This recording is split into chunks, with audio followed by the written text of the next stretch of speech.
चलीला टटोकेला सोनार सैया जी राह चलीला टटोकेला सोनार राजा जी काहे नदिया गरवल राजा जी काहे नदिया गरवल सैया चलिला टटोकेला सोनार सैया जी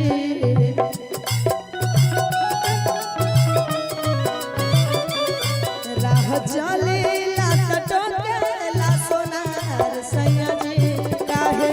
नथिया गरवल सैया जी काहे नथिया गरवल राजा जी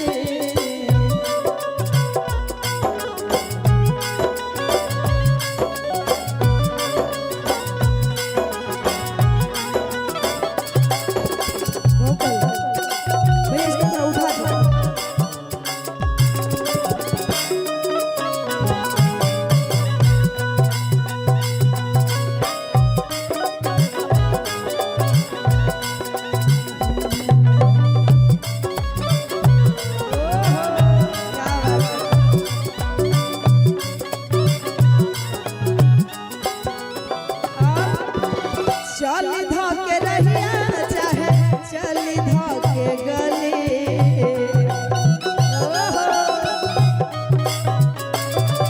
कहेला कि हेने अब एहो फूल कली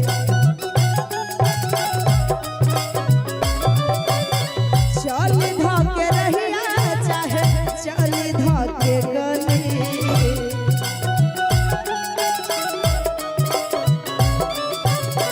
कहेला कि हेने अब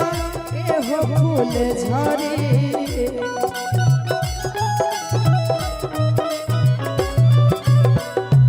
जदि करत होइबा हमारा से प्यार राजा जी जदि करत होइबा हमारा से प्यार सैया जी काहे नथिया गरवल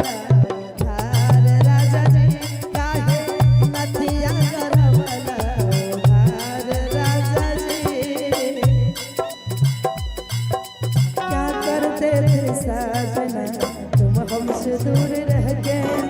क्या करते थे साजना तुम हमसे दूर रह गए हम तो जुदाई में अकेले छुप छुप के रोया करते थे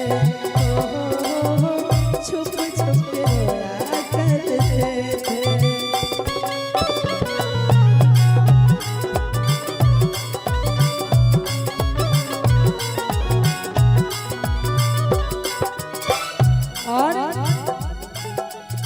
साजी सवारी चाहे पहनले गहनमा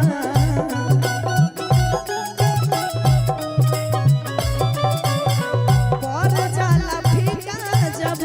देले उलहनमा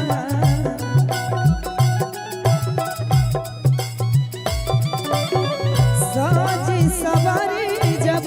पहनले गहनमा पर जाला फीका सब देले उलहना